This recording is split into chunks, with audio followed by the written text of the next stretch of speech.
Hey everybody, Josh here, back from break. And yeah, I found this Lorcana rules quiz that I wanted to try and do like a blind playthrough of to see if I could actually like do really well on super specific questions. This is made by Daniel Pierce. This is not the official like judge program quiz, but I'm pretty sure that's coming at some point, or lore guides as they're gonna call it. That's supposed to come sometime in the future. This is made by a fan, basically. So I think it gives like a good insight into like what that kind of quiz would look like. But also, it's kind of interesting like as a player to wrestle with these because it actually can make you a better player if you understand a lot of like really precise rules interactions. But I thought it'd be fun to just go through after coming through holiday break and just do like a few of these. I think there's like 58 questions. We're not going to do all 58 because I'd be here all day. So we'll do like 10 or so and see how it goes. Maybe slightly more, but we'll do about 10 and then we'll see how it goes. And if you want to take this quiz and mess around with it, I'll actually leave a link to it in the description so that you can mess with it as well. All right, so our first one, we have the cards here that are going to be basically used in this question. So it says, you have more ink than is reasonable. Oh, I love when that happens. This turn, you already played 2 copies of Lumiere Fiery Friend and 2 copies of Tinkerbell Insistent Fairy. You play Aladdin Intrepid Commander and resolve effects, which says when you play this character, your characters get +2 this turn. So the Lumieres, so there's +2. Everybody's at +4 at the moment. +4 strength. Then you play Lilo Causing an Uproar and resolve effects, which is, what does she say? When you play this character, ready chosen character, they can't quest for the rest of the turn. Okay. Then you play Coachman Greedy Deceiver and resolve its effect, which says, while two or more characters of yours are exerted, this character gets +2 strength and gains evasive. What is the most lore you could have gained while resolving effects from the bag this turn? Ooh, boy. So we're playing all of these on the same turn. So this turn you already played. Okay, so we have 2 Lumiere and 2 Tinkerbell on the field already. So you play Aladdin, Intrepid Commander, and resolve the effects. So when Aladdin comes out, that means the Lumieres and the Tinkerbells. Well, okay, so the Lumieres would buff Aladdin, but Aladdin buffs himself. So that means he'd be a 5/4. So then you could exert to gain 2. Then you play Lilo. You could exert to gain another 2. And then you're playing Coachman, who comes out. But he wouldn't have come out in time to see the Aladdin effect. So he would only be a 4. So I'm gonna say 4. I think 4 is the best you can do. Hey, look at that. We got it right. Oh, and it gives you a little explanation too and everything. Yeah, so because the Coachman came out after Aladdin, Aladdin's effect would not have given him +2 strength, which would put him at 6, I think, which then he could have exerted with Tinkerbell, but it did not happen. So, oh, and 62% of players got this right. Good on you guys. All right, let's do the next one. Oh my God, what a board state. You have 3 characters in play. Amethyst Jafar, Striking Illusionist. Ruby Radigan, Nefarious Criminal. Ruby Maui Half Shark. There's only one thing you're doing this turn. This tremendous trio is singing eye to eye together. How much lore will you gain from this? Oh, okay, hang on. So during your turn, all this character is exerted whenever you draw a card. Gain lore. Okay. Whenever you play an action while this character is exerted, gain 1 lore. And then Shark gives you lore. So, okay, so eye to eye, you're going to sing it. That's 2 lore. and then 2 more lore from eye to eye. So that's 4 lore. And then you're drawing 2 cards, and Jafar is going to give you a lore for that. So that's 6. That's easy. Boom. Look at that. See, a lot of this just math. Wonder if there's any like very strange ones coming up. To celebrate the release of Arcasia's Island, you attend a sealed event where you are given 6 booster packs from the Arcasia's Island set and need to build a 40-card deck. You know that the rules are a bit different for sealed. For example, you ignore ink color restrictions and can use all ink colors in your deck. You have the fortune of opening 3 beautiful copies of Amber, the Glass Slipper. Can you include all 3 copies of the Glass Slipper in your deck for this sealed event? I'm going to say no, because Glass Slipper explicitly says you may only have 2 copies of it in your deck. Yep. The rules of the text of the card usually supersede any kind of rule. Oh, it even says that. Even says that verbatim. The card effect supersedes that rule. That's so funny. All right. Man, some of these are kind of easy. I'm hoping there's some like really difficult ones. A steel player, player 1, is playing against an emerald player, player 2. Both are at 18 lore. Player 1's Calhoun Marine Sergeant challenges player 2's Fred mascot by day. Who's going to win? Player 1 wins because you would, both effects would go in the bag, but the active player, the player whose turn it is, gets to resolve their effects first. And whoever crosses 20 first, doesn't matter if there's still stuff in the bag, wins. Excuse me. What? Player 2 wins? Hold on. I feel like my whole understanding of this has been shattered. Hold on, everybody. Per 1.9.2, a game state check is made after each effect in the bag is finished resolving. Oh, I see where I made the mistake. For some reason, I thought Fred, I should have just reread the card. I thought Fred was when it's challenged and like banished, you gain 2 lore, not when it's just challenged, which means the act of just challenging Fred means that they win the game. Okay, I asked for a hard one. I guess I got hit. Oh my god. You have 2 copies of Amethyst Emerald Yzma above it all in play. Your opponent has an exerted Amethyst Hey Persistent Presence in play and 4 cards in hand. It's your turn. You use 1 Yzma above it all to challenge Hey Persistent Presence, who is dealt 3 damage and consequently banished. Okay, hold on. So let's read. Yzma is a 3/8 with evasive. Whenever another character is banished in a challenge, return that card to its player's hand. Then that player discards a card at random. And Hey as when this character is banished in a challenge, return this card to your hand. Okay. Oh wait, who? Oh, I see. I for some reason thought that this sentence was asking me a question.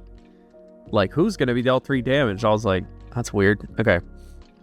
Which of the following options is true and how the triggered abilities can be resolved? A, your opponent resolves Hey Persistent Presence's ability to return himself to hand. Both Yzma above it all's ability cannot be resolved to any effect. That's definitely not true.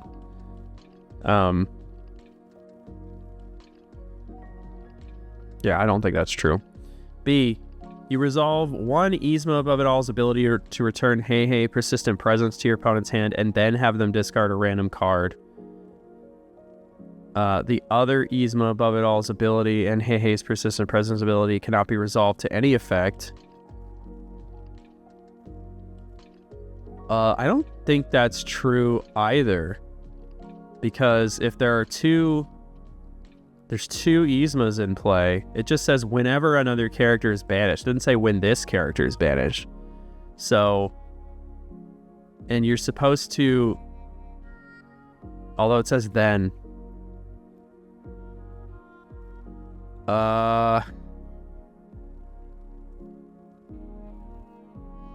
B might be right, but let's keep reading. Okay, C, you resolve 1 Yzma above it all's ability to return Hey Persistent Presence to your opponent's hand, and then have them discard a random card.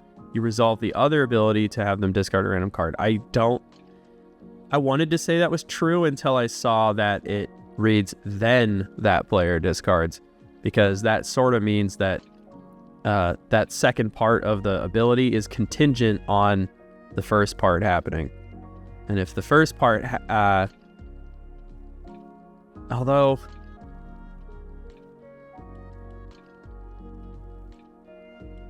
But it did happen. Oh God. Okay, C might be correct. They might have to discard 2 cards. C might be correct. D, if Hey Persistent Presence is discarded by Yzma above it all's ability, the opponent can resolve his ability to return him to hand. Wait, hold on, I gotta read that again. Hey Persistent Presence is discarded by Yzma above's ability, the opponent can resolve his ability to return him to hand. No, that is definitely not true. E, both C and D are true.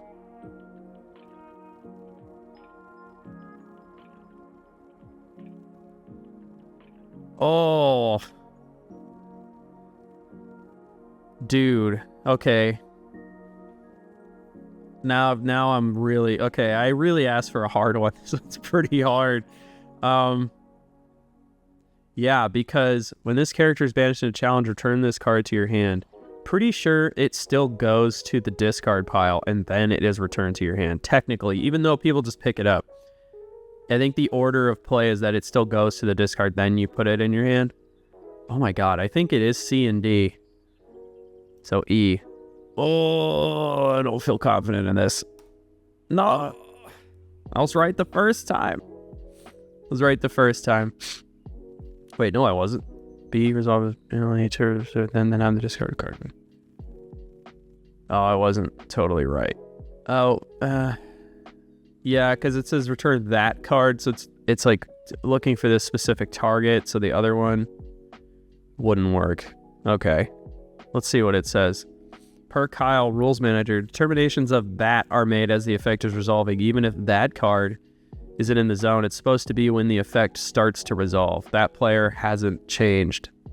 Per 7.1.9, when resolving abilities, the determination of what that game term refers to occurs after choices are made. When the effect is resolving, that character and that player are determined at the same time. D is incorrect per 8.1.5. If a card enters a private zone from play, any information on or connection to the original card is removed, and that card becomes a new card. Man, that one is complicated. Oh my God, and this one's got a million cards in it. Okay. Man, I don't even... Whoever played Owl Island? What does this even do? Okay, hold on. Scenario. A Ruby Emerald player, player 1, has an Owl Island secluded entrance in play and already 1 action played. Player 1 plays the Return of Hercules, revealing a Lady Tremaine Imperious Queen, planning to shift her onto a dry Lady Tremaine Wicked Stepmother. At 15 lore, their opponent... I wish that they had this like out and like a game board so I could see it, because I have to do this like mental game. Their opponent, an Amber Emerald player, reveals a Prince Naveen ukulele player with Strike a Good Match in hand with 18 lore. Player 2 has a Drying Peppa Madrigal Sensitive Sister and a Dry Ursula Deceiver in play. Can player 2 win before Lady Tremaine Wicked Stepmother Conquest? Can player 2 win? Okay, so they have an Owl Island out. Whenever you play a second action in a turn, gain 3 lore. They've already played 1, so they're playing Return of Hercules to play Lady Tremaine, and that's going to give them 3 lore, so that would put them at 18, which I think it said. Oh no, yeah. And then the other player has Naveen ukulele player. Oh no, their opponent, an Amber Emerald player, reveals a Prince Naveen ukulele player with Strike a Good Match in hand. With 18 lore. Player 2 has a Drying Peppa Madrigal Sister and a Dry Servant. So can player 2 win? Okay, I think I see. I'm gonna say no, because they are Yes, they're able to play strike a good match. But they're not, it's not being sung. Like, Peppa specifically says whenever one of your characters sings a song, and Prince Naveen says when you play this character, you may play a song, so you're just playing it. Ursula has no effect. Ursula's not singing.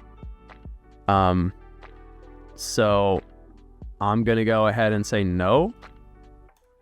There we go. Correct. Yeah, I don't... That these two, like, very... You know, this is a huge distinction. Singing is playing, but playing is not singing, if that makes sense. Okay, maybe this one's easy. Oh, this one is easy. I already kind of know this one, but I'm going to read it out. Because we had a whole discussion about this when this came up, like way back in set 7. An Emerald player, player 1, plays against an Amethyst Steel player, player 2. Player 2 has an Iago giant spectral parrot in play. It's player 1's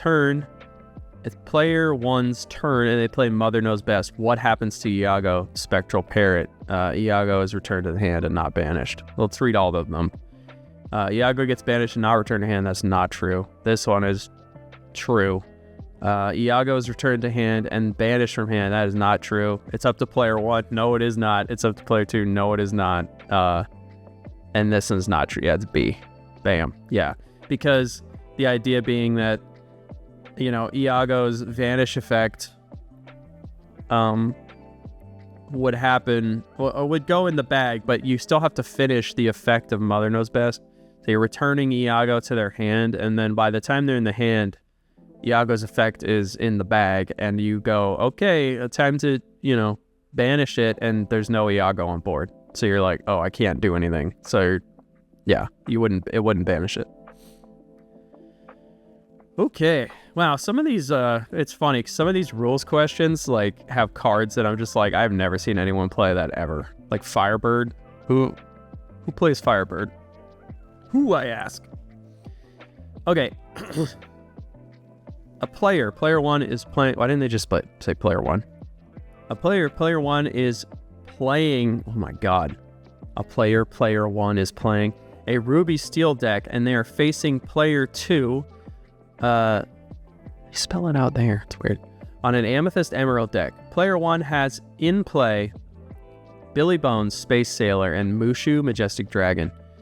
Player 2 has in play Hidden Cove, Tranquil Haven, with the Firebird, Force of Destruction, and at it exerted. Oh, at Hidden Cove. Got it. Player 1 challenges Firebird, Force of Destruction with Billy Bones, Space Sailor. Billy Bones, Space Sailor is banished from damage in this challenge, triggering Keep It Hidden. Player 1 chooses to banish Hidden Cove, Tranquil Haven, with the Keep It Hidden effect. The Firebird Force of Destruction's willpower is reduced back to 2 and is banished. Does Mushu, Majestic Dragon's Guardian of Lost Souls ability trigger from Firebird Force of Destruction getting banished, which is during your turn, whenever one of your characters banishes another character in a challenge, gain 2 lore. I'm going to say no, because what's happening, Billy Bones is just slamming into Firebird, right? Firebird's got an extra strength and willpower, so it's a 7-3. Billy Bones slams in, only does 2 damage. Billy Bones is then banished. Challenge is over now. Then we resolve Billy's ability, which is to banish a location. You banish Hidden Cove, which then removes the extra willpower from Firebird, which means that it has 2 damage with 2, and then is banished. It was not banished in a challenge. It was banished just by, like an effect, right? So I'm going to say no. Billy Bones didn't banish Firebird in a challenge. Bam. Correct. That one's not too bad. What are we at? How many have we done? We've done 8, and I've gotten 2 wrong. Okay. This is a lot of colors. Let's see. Your opponent has an exerted Jiminy Cricket, level-headed and wise. In play, you have a Mushu, your worst nightmare, and a Peter Pan Shadowfinder. Your opponent plays Elsa, Spirit of Winter, choosing to exert both of your characters so they cannot ready at the start of your turn. Okay. They pass to you. Excuse me. You draw for turn and have this hand. You draw for turn and have this hand. Steel, Happy, Lively Night, Sapphire, Flounder, Voice of Reason, Ruby, Turbo, Royal Hag. This has to be like some strange draft. I don't know how you have all these colors. Emerald, Pegasus Gift for Hercules. Which character, if any, would be able to challenge Jiminy Cricket, level-headed and wise this turn? Okay, we need to read Jiminy Cricket. He's evasive, 1/1. All his characters exerted. Opposing characters with rush enter play exerted. Oh. Okay. So, let me read part of this again. You have Mushu and Peter Pan. Your opponent taps them down with Elsa. They pass to you, draw for turn, this in hand, Steel, Happy, Lively Night, Sapphire, Flounder, Voice of Reason, Ruby, Turbo. Which character, if any, would be able to challenge Jiminy Cricket? So, part of what could happen is, like, you play Happy, right? And it's on your turn, so he gains evasive, which means that he gains rush. But the thing is, I guess it's like, but what, Happy is on here. I was going to say, Happy's not even on here. That's the question, is the timing. Happy comes into play, doesn't have anything yet. You do the Jiminy Cricket check. Because you played a character. So he wouldn't enter exerted. But the thing is, his wouldn't resolve before Peter Pan's. Your other characters with evasive gain rush. Because he would come in, get evasive, get rush, and then... I'm going to say none. I'm not confident. I'm not confident. I know it's either A or C.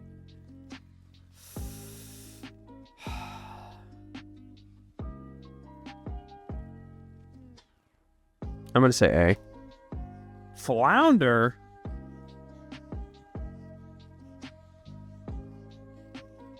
Like, hold on. Flounder's in the hand, right? How is Flounder? Oh, whenever you play another character, they gain rush, reckless, and evasive this turn. I don't get it. All right, we got to read the explanation. Per 7.6.2, cards played that would be affected by a static ability that have that effect as they come into play. Yeah, we know that. Per 7.7.4, abilities that include enter or enters are replacement effects. Per 7.7.5, replacement effects happen once and need to exist before the event will occur.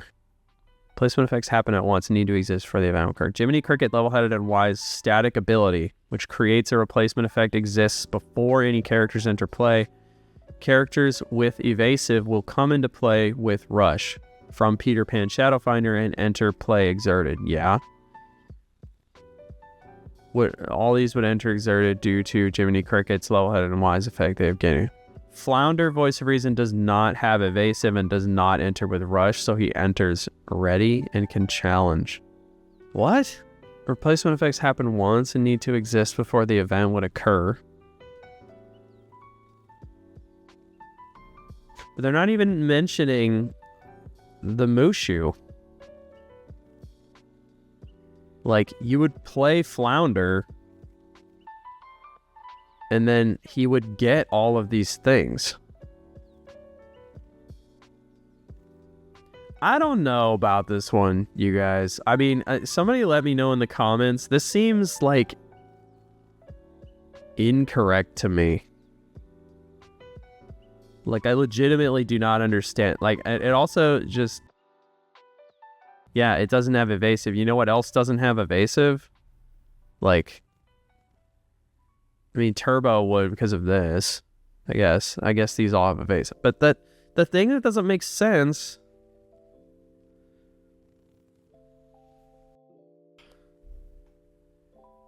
is when you would put this on before you did this.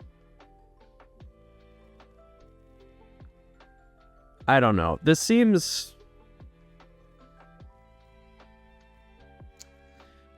incorrect to me. I don't know. That doesn't seem right to me.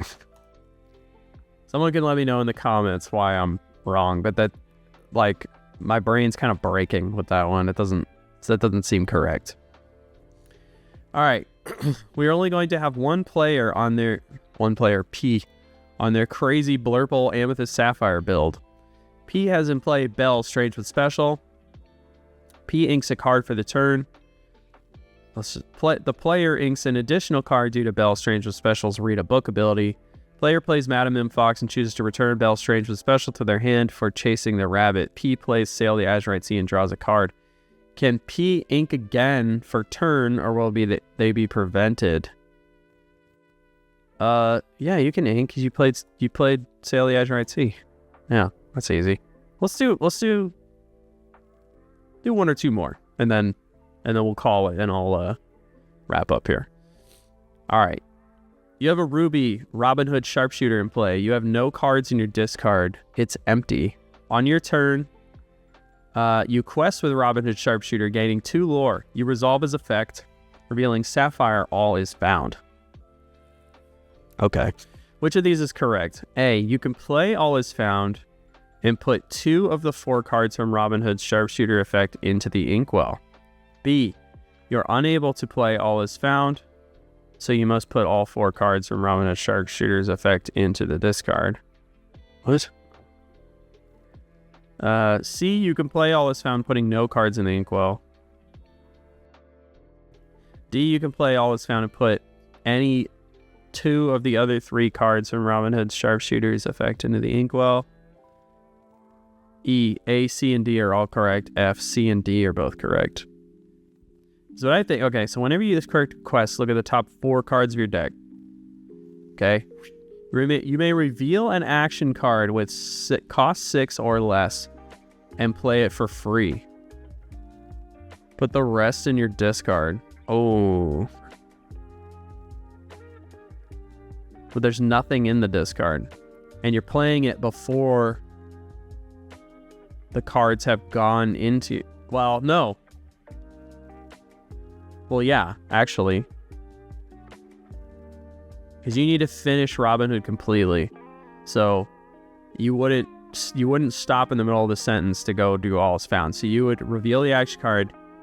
You'd say, I'm playing All is Found. The rest get put in your discard. Robin Hood's effect is completed. You now start All is Found. Then you can put 2 of the cards into your Inkwell. So, okay, so what's... A, you play All is Found, put 2 of the 4 cards from Robin Sharpshooting effect in the Inkwell. Yeah, A, yeah. B, you're unable to play All is Found. No. C, you can play All is Found, putting no cards in the Inkwell. You could do that. If you wanted. I don't know why you would want to. Just because it says put up to 2. You don't have to do 2, but up to 2. So you could say 0 for some reason. D, you could play All is Found and put any 2 of the other 3 cards from Robin Sharpshooter's effect to the Inkwell. This is the same as A. Put any. Oh, A is put any 2 of the 4. That's not true, because All is Found is currently in play. C, you can play All is Found putting no cards in Inkwell. That's correct. And D, you can play All is Found and put any 2 of the other 3 cards. I think the answer is F. C and D are correct. Just such a weird thing to say. Why is it like this? What in the world? F, C, and D are correct. What? Play All is Found and putting no cards in the Inkwell? Oh my god. I love this. The correct answer was F. And I clicked F. C, F. Okay. You know what? Let's read the explanation before I get mad. Per 7.1.6, Robin Hood Sharpshooter's ability must finish resolving before playing the card. Yeah. So the other 3 cards go to discard before you play All is Found. Yeah, that's what we said. Even if your discard was empty. You'd still be able to play all as found. Yeah. Per 1.2.3. Do as much as you can. 4.3.4.7. When you play an action, the effect immediately resolves before it hits the discard pile. So you can't choose all is found as one of the 2 cards. Yeah. All is found reads put 2 cards on the thing. Yeah. Why is it labeled like this? You see what I mean? Like, it's like I think I got this right, but I clicked it because I was like, oh, F, C, and D are both correct. So I hit F. But it wanted me to hit C for F? Like, Only who can prevent forest fires? You pressed U, referring to me. That is incorrect. The correct answer is you. This is, that's annoying. But I got that right. I'm going to say I got that right. All right, we'll do like one more. Player 1 is playing a Ruby Emerald deck. Player 1 has in play Hidden Cove, Tranquil Haven, and Goofy set for adventure. Player 1 plays Tuk Tuk, Lively Partner. Player 1 resolves on a roll and chooses Goofy set for adventure, moving both of them to Hidden Cove, Tranquil Haven. Goofy set for adventure's Family Vacation.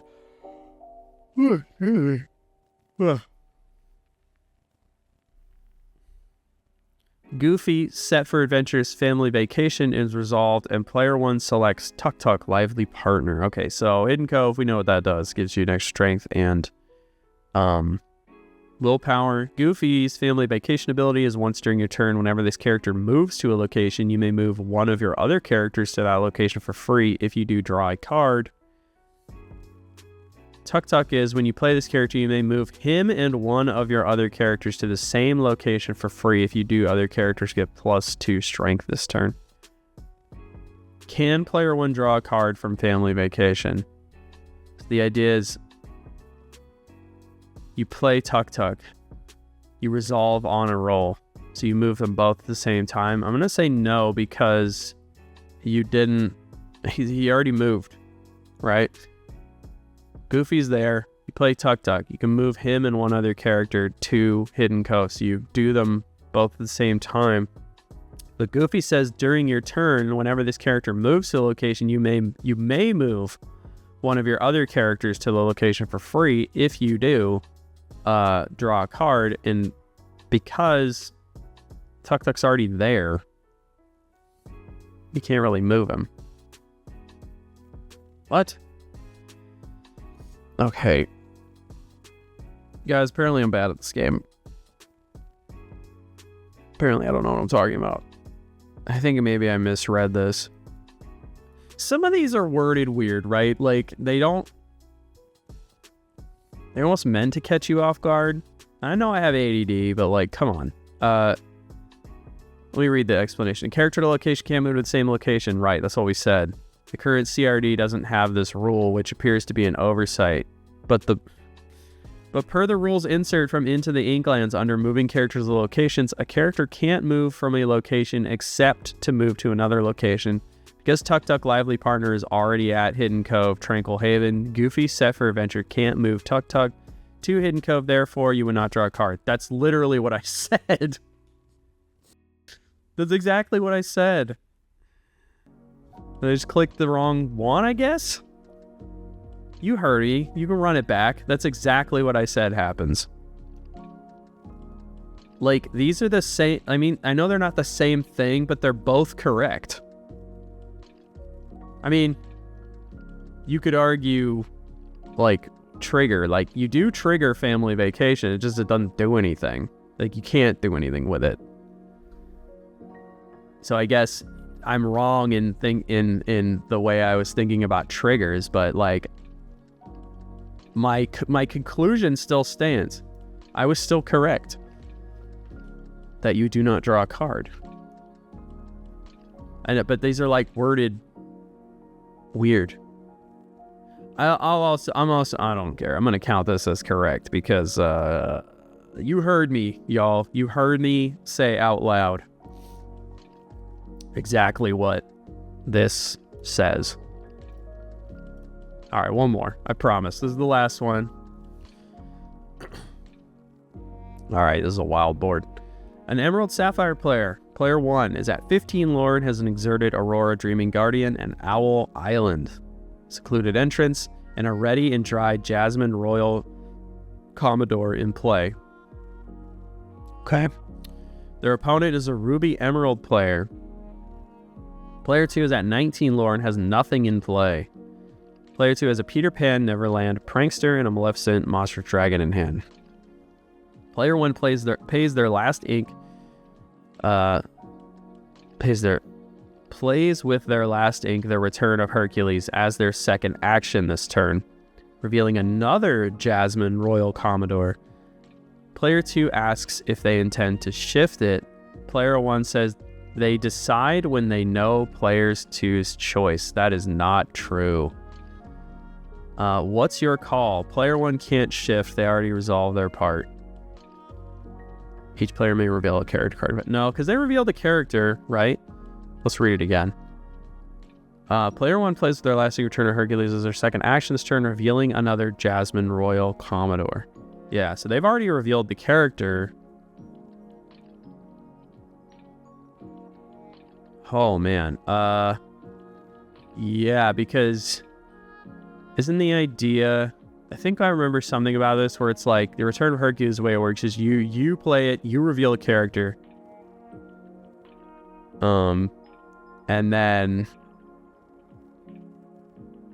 like your opponent reveals a character and then you play your character and then they play their character. It's something like that. It's like one line of text makes this super complicated card. So I know that this whole like shift thing, you would decide that when you reveal it, I think. I'm pretty sure. But let's read the options. Why do you label it like this? Why? Okay, A. Player 1 can't shift. They already resolved their part. They can shift. I assume. Yeah, I would assume you can shift. B. Tell player 1 to decide now whether to shift or not. I think that they have to decide right when... Well...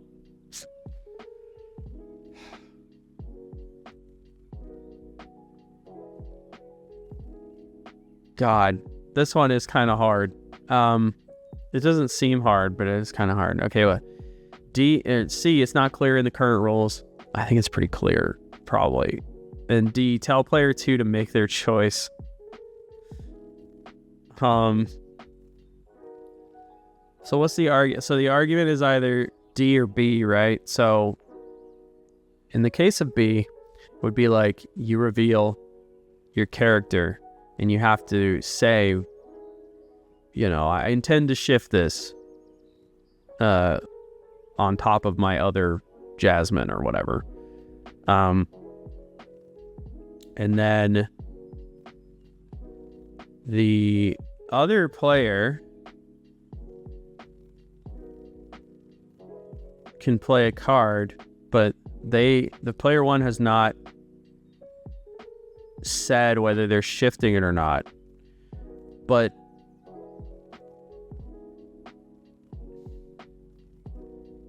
man, I actually think it is B.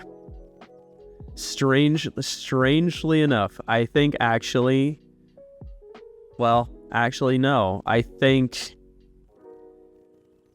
it's D. I think actually it just says reveal. And I'm pretty sure that the Return of Hercules, if I remember correctly, the Return of Hercules like staggers it. So you're just revealing. You reveal, they reveal, you play, they play.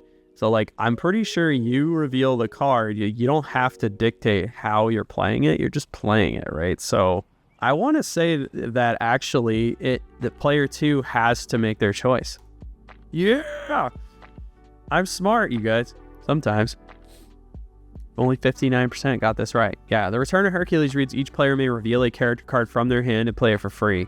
Per 1.6.2, this happens in turn order. However, per 7.1.6, the Return of Hercules must finish resolving before any cards can be played. As playing cards waits for the action to finish, both players will reveal their cards before they actually play their card, including decisions about alternate costs like shift. So player 2 has to make their decision first before player 1 decides whether to shift. So resolution order: 1, player 1 reveals; 2, player 2 reveals; 3, action goes to discard; 4, player 1 plays their character; 5, player 2 plays their character. I feel like this wouldn't happen third. I feel like it would happen last, but you know, who might argue? It's got rules citations and stuff. But I did get it right. We did it. So actually, this is pretty fun. So again, I'm gonna leave the link down here. There's like 58 of these, and I only did 13. So there's a bunch of these. You can kind of like rack your brain and see like what your high score and stuff is. Let me know in the comments like what score you get and all that. And I'll see y'all later. Bye. Love you.